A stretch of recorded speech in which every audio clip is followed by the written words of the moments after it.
We're kicking off our afternoon with a slate of programming with a conversation with ETC's leadership, which is myself and our new CEO, Greg Morris.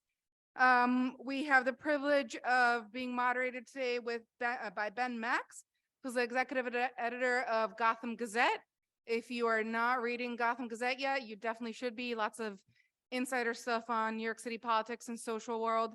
So really appreciate having Ben with us today and appreciate all of you for sticking around. So we'll take it away ourselves.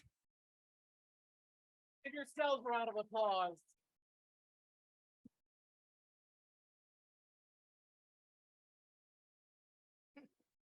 There should be more check, self-introductions at conferences, I think. I've lost my mind today, so anything I say. Couldn't find anyone else to do it is what happened there. I don't know. So again, my name is Ben Max. I'm the editor of Gotham Gazette. Pleasure to be here again. I've been at the last several in-person conferences, I think, and very happy to join you for this conversation. So since we don't have a lot of time with our leadership here, let's jump right into it. So Annie, where are we right now? How has ETC grown over your decade plus at ETC? How is the workforce development landscape shifting in recent years and to this moment? Give us a little lay of the land overview. Sure. When I started as an intern about 11 years ago, I described the coalition as a startup. Put up for 11 years as just a start. I described the coalition as a startup, and I still describe it as a startup. So lots of hustling. That is the world of advocacy and politics. We have grown exponentially to 5 staff from 2, which is a miracle. I used to be so proud and still continue to be so proud of being told that people are shocked to hear what a small team we are. And that really is only possible because of the membership and the partnerships that we have. We learn from you. We can only do our work from you, the work that you're doing on the ground. So over the last decade, the coalition has really been focusing on making our voice a legitimate and professional one that is reflective of the work on the ground. So the way that we do that is through regular conversations, focus groups. We have now established a member policy council. We have regularly published reports, the most recent one being the landscape report that we published with WPTI and the New School, who you'll hear from later. A decade ago, we were not publishing, resources and literature.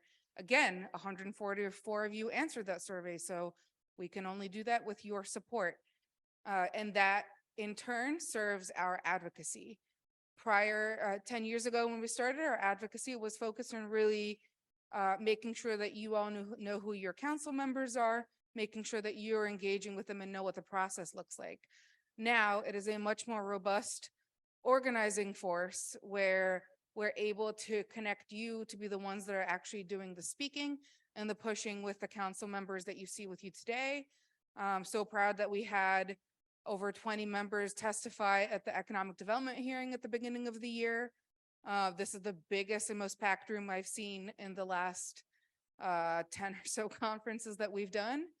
And so all of that is to say that we can only do what you all do, we can only do what you want us to do with your support over and over again and with you showing up. And our focus has been on building that infrastructure so that we can actually represent your voice, not just, as the mayor has said, theory on paper, things that you read on the internet. And that has just been such a miracle of advocacy to me, because advocacy it's not a short-term game. You don't have gains. You can't point to $1 million right away. But we have now robust council members that are our allies speaking for our communities. We have, for the first time ever, a deputy mayor that has the title workforce that comes before economic development. That is purely our recommendation that then turned into reality from us and you pushing it. And we now have a mayor and an administration and a set of institutions that are both listening and speaking the language that we have been developing together for the last decade, best reflected in the blueprint that the mayor put out. That's worthy of applause.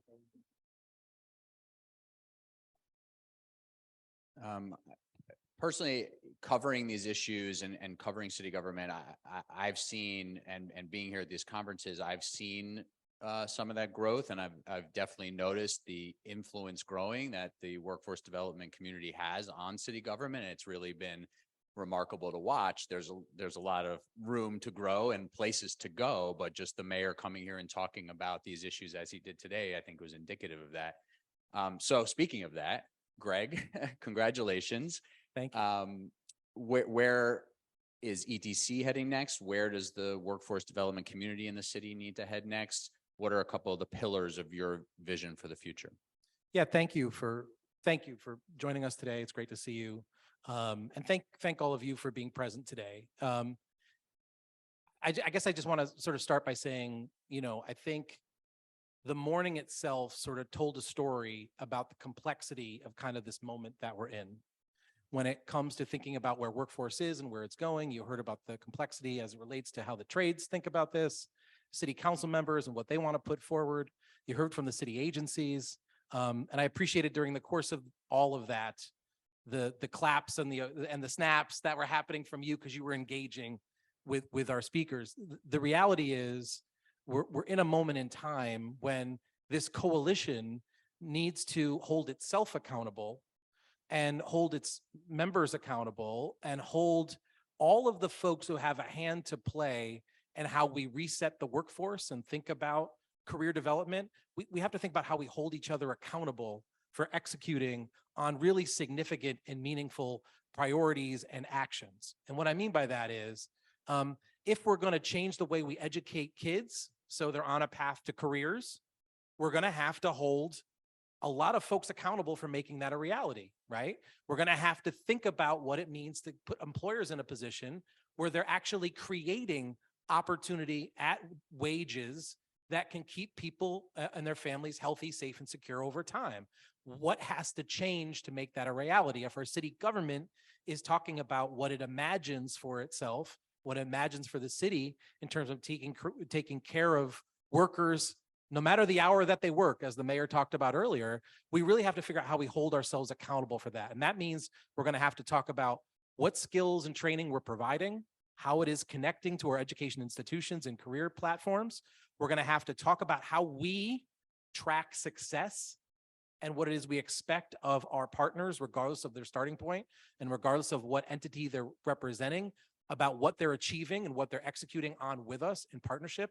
I mean, ultimately, if we're the New York City Employment and Training Coalition, we have to be able to tell a story about how it is that our members are finding success, right? And that means your voice and your commitments and your focus needs to be driving sort of what our city thinks about when it comes to workforce development. But also we need to be able to tell the story that says the workforce has grown. We've bounced back in a different way. We are actually seeing equity in a way that we haven't seen before. So when I think about the pillars, look, not to be fancy here, but the reality is we got to talk about data and tracking. We got to talk about more dollars to support this particular workforce. And we got to think about our economic engines. And that means, how does our workforce connect to our economic engines and communities, and how it is that we're working collectively to see neighborhoods that struggle to find pathways for folks to find stability to be doing better. Those are sort of the key sort of pieces, the key points along the way that I would say to suggest our path. For either of you, is there something specific you heard the mayor say that's ringing in your head now? I mean, Greg, you just mentioned something, but is there anything he said, or is there anything in particular that you wish he had said that he didn't say, but is sort of percolating in City Hall?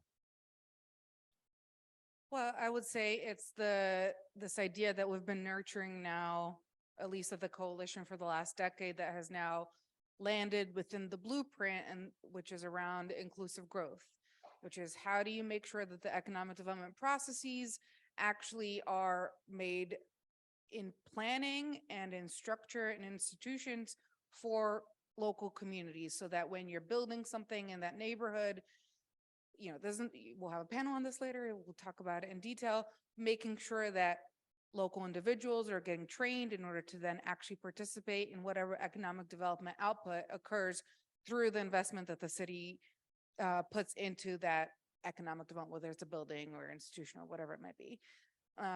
That is a pie in the sky concept. Today we'll present some ideas about how that can actually happen. But would love to actually start seeing what that looks like in day-to-day practices within such a giant system. So again, we've moved forward. We have workforce and economic development under one roof, under one deputy mayor. We have the right players in place. And now your organizations need to start thinking much more collaboratively on how you can tap into that system as well, and how on our side we push people like the mayor and people like the mayor's office to be putting dollars into that collaboration. Yeah, the only thing I would add is that if you've had any length of time in the workforce development space, and I certainly during the course of my career, I helped to be engaged in developing some programs and working with funders, whether it be city agencies, whether it be educational institutions, philanthropy, et cetera. Mayors come to the table and talk about how it is that they see. Last administration talked about career pathways. That was an emphasis and a focus and a desire. And before that, there was the resetting of some of the way in which we think about the Department of Employment and that recasting into some other parts. And that's what helps to get us to the place where we've got 23 different agencies with a hand in workforce development. I mention all that to say, I'm excited when our mayor at this point comes forward and says, I've helped to make connections that resulted in dollars for apprenticeships. That is new. That was real news. That was a meaningful thing. That's great because you as providers know apprenticeships can be fantastic pathways. Then you hear the investments in industries and construction. You think, yes, that's another great pathway. That can mean something for the folks that we might connect with and we might build relationships with and help them find success. When we're going to talk about tech investments, all those things are encouraging. It's encouraging to hear about an executive order that says in writing, we want to reset the workforce models and systems because they don't work. And to Annie's point, using language like inclusive matters, economic mobility matters, equity matters. That's good stuff. But the track record doesn't always show, meaning if you think about the different administrations that we've had, we are still struggling to, I think, fix a system that is something different than what we're still struggling to fix a system that I think we could start by saying, we're not in a no wrong door entry type of thing. This is where you start at one place, you end up in another, it ends up in 3 different places, and we're not coherent, we're not consistent, and we're not creating true long-term paths to success. So there's been some good news, there's some good press releases, there's some good commitments about dollars, right? But we're familiar with some of this before. And so the challenge for this body and the workforce task force or the work task force, the future work task force, is to really think about how to execute on that, to hold our mayor and our leadership and ourselves accountable for actually steering something in a different direction than we've seen before. As we wrap up our short time together here, and I'll say on behalf of the conference, I'm sure this will be said other times, thank you again to Annie for your service.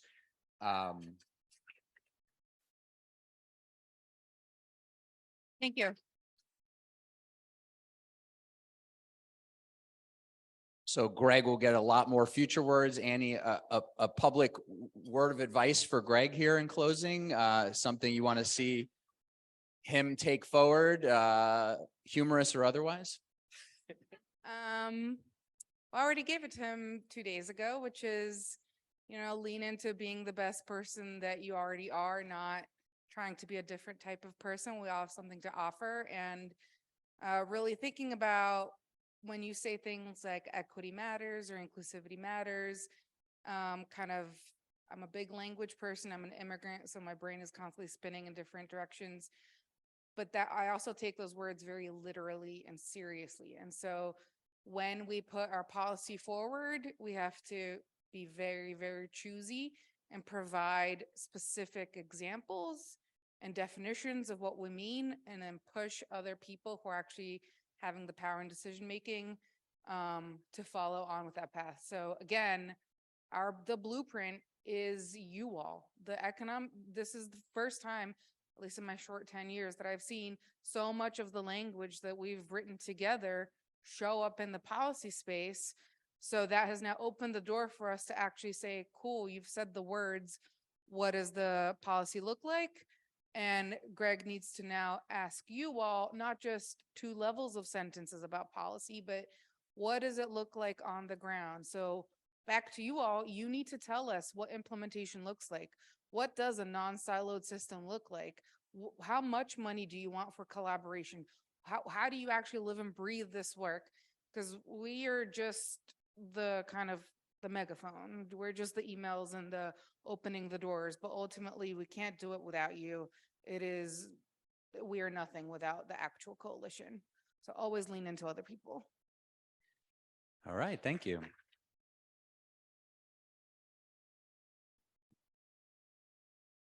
So we're just going to introduce our next panel. Yep. Ben's going to stay here. Give Ben a round of applause, everybody. Thank you for coming out, Ben. We appreciate it.